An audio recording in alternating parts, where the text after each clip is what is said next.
Hey everybody and welcome back to Emerald City Hockey. This week we're taking a look at a team with one of the murkier protection list options. I'm of course talking about the Minnesota Wild, as I'm sure you know because you've clicked on the title of this video already. We've projected Matt Dumba being the Kraken's pick from the Minnesota Wild, and quite a few of you have let us know what you think about that.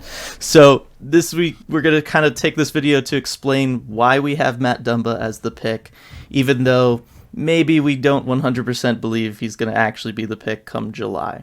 So a lot of the situation in Minnesota comes down to no movement clauses. And I'm going to throw it over to RJ so you can kind of explain why in Minnesota this issue is such a sticking point for this team.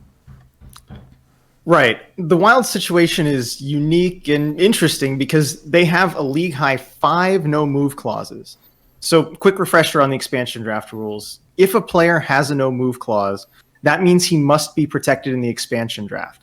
Unless he agrees to waive it for the purposes of the expansion draft, then he can be exposed and the team can use a protection slot on someone else. So, the Wild are in a tricky situation because they have 3 no-move clauses on defense. That's Jared Spurgeon, Ryan Suter, and Jonas Brodin.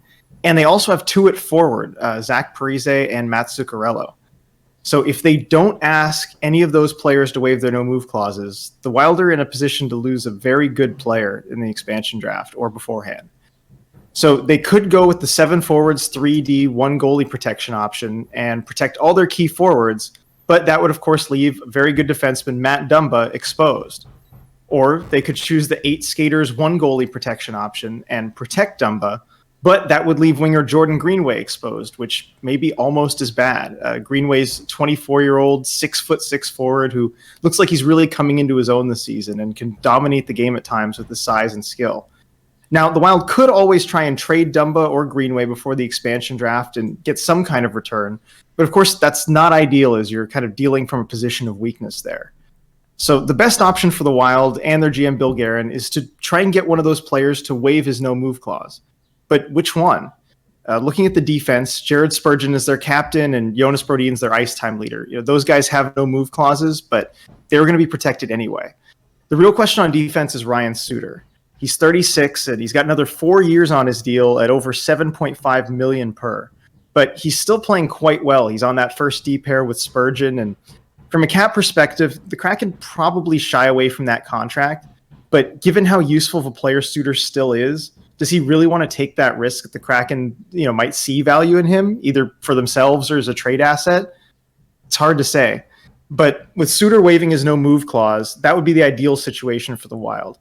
If he does that, they can go with the 7-3-1 protection option, putting Dumba in that third spot, and also protecting some of their other forwards like Marcus Foligno or Nico Sturm. But if Suter isn't willing to waive his no-move clause, there's still some options at forward. Who do we have at forward, Dylan? Right. So, one of the things we could talk about is the fact that they have the 2 no movement clauses at forward in both Zach Parise and Matt Zuccarello. You could, of course, ask one of them to waive their no movement clause, which opens up an additional protection spot for, again, a guy like Foligno, who's been playing very well this season. Otherwise, really, you're looking at the 2 guys you absolutely have to protect. Let's say they have to protect Dumba and no one waives a no movement clause. You have to protect Kevin Fiala, and you have to protect Joel Eriksson Ek. To me, those are by far and away the 2 forwards that they absolutely have to protect no matter what they do. Beyond that, you talked about Jordan Greenway. We both think he's really good. He's got a ton of size. He knows how to use it. He can take over shifts at times. Nick Bjugstad has taken a lot of strides. He's had a very rocky development path all the way going back to when he was drafted out of high school in 2010, but he's kind of finally in that solid middle 6 center role. You got Ryan Hartman, who's he's a okay guy to have around. He does what he does. Victor Rask, again, he's kind of doing what he does. He was good earlier in the season, but I feel like lately he hasn't been as great.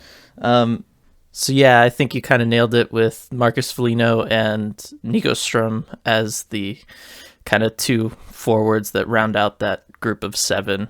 And it's more of just this is a team that's in a playoff spot right now. They've locked up a playoff spot. They're playing really well, despite their metrics not looking like it. They only have 2 players on this entire team with an above 50% Corsi 4 percentage, which, given how well they're doing in the standings, is like blowing my mind. But I feel like you have to get one of those defensemen to waive the no movement clause to protect Dumba, because I just don't see a way in which the Wild can realistically lose one of these forwards if they can't protect one of them. I think they have to be able to protect the 7 forwards to kind of keep this core together, because I feel like because of their, kind of analytics murkiness and it not really lining up with the team, this seems like a prime candidate team to next season regress in a very large way. But I feel like if these guys are all playing well together and you're getting something out of them, you want to at least try to keep that group together and see if you can keep that chemistry moving forward in the next season. Right. And so of all those players, who do you think is most likely to waive their no move clause? If I had to guess, I would guess, looking at the defensemen, I agree, Suter's the obvious choice. Looking at the forwards, I don't know. It's hard because, Zach Parise and Ryan Suter, of course, signed those deals at the same time years ago in free agency, and that was because they wanted to play at home, right? They either had fathers that played for Minnesota, or they're from Minnesota. They wanted to be in Minnesota for those reasons. So it's hard for me to say, oh, they're just going to waive their no movement clause. That said, if they're realistic about the situation, they're not going to be taken by the Kraken. I don't see Ron Francis taking on those contracts at their ages. I just don't really see that. So in that sense, I feel like they're the safest people to be able to waive their no move clause but be able to stay where they want to be playing. So I would say for forward, Zach Parise; for defenseman, Ryan Suter.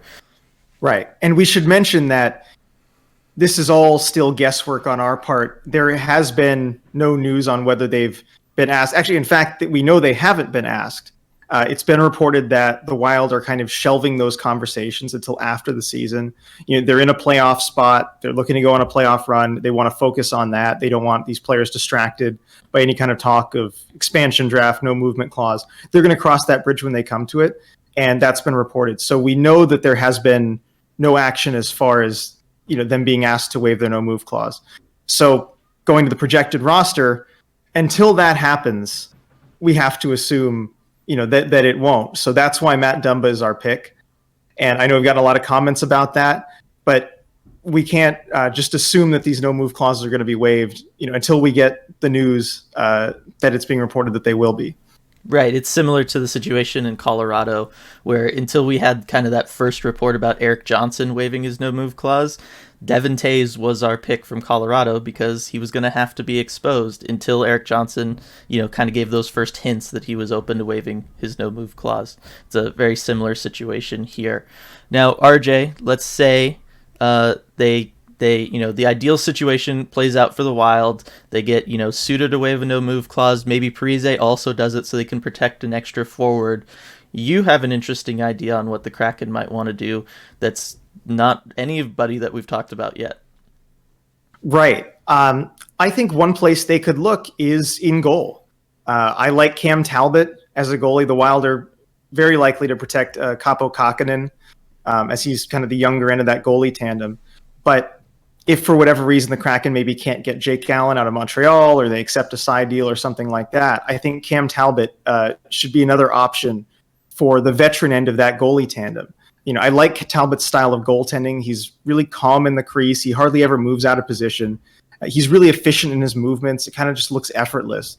And he's shown in his career that he can be a workhorse if necessary. He's played 73 and 67 games in consecutive years with the Oilers, which is, more than any goalie should be playing, but he's shown he can do it. Right now he's probably better suited as part of a tandem, but he's thrived in that role too. He had a .919 save percentage last year, .920 this year, and he's really just stayed hot. And I think fundamentally he just looks very solid in net, and I think he's the kind of guy that you'd be okay with as the veteran end of a goalie tandem. Yeah, I think he kind of gets a bad rap because of his time in Edmonton, which was really the only time he's been asked to be like that true number one goalie. But like let's be real, no one was going to be successful on those Edmonton teams. He was there kind of in that pre to early McDavid era where, that team was still really, really bad. Management was still making like the wrong decision every time a decision came up. They were going through coaches like crazy. So, I don't totally blame him for that, and I don't think that should be following him because, as you said, he was good before it. He's been good since, or at least solid, right? And that's really all you're looking for as an expansion team is you need someone who you can reliably throw out there when you need to and have them make that save. So I do think Cam Talbot would be an interesting choice if, like you said, Jake Allen is off the table because of Montreal. So those are our thoughts on the Minnesota Wild. We still have Matt Dumba as the pick, and you can see that as part of our Seattle Kraken projected roster. You can, of course, see that full roster on emeraldcityhockey.com, our website. You can also check out our lineup there where we have Matt Dumba as one of our top pairing defensemen, should this all come to pass. Make sure to like this video. Make sure to subscribe to the channel so you don't miss any of our future uploads. And please leave us a comment. Let us know who you'd like to see Seattle take from the Minnesota Wild. We'll see you next time.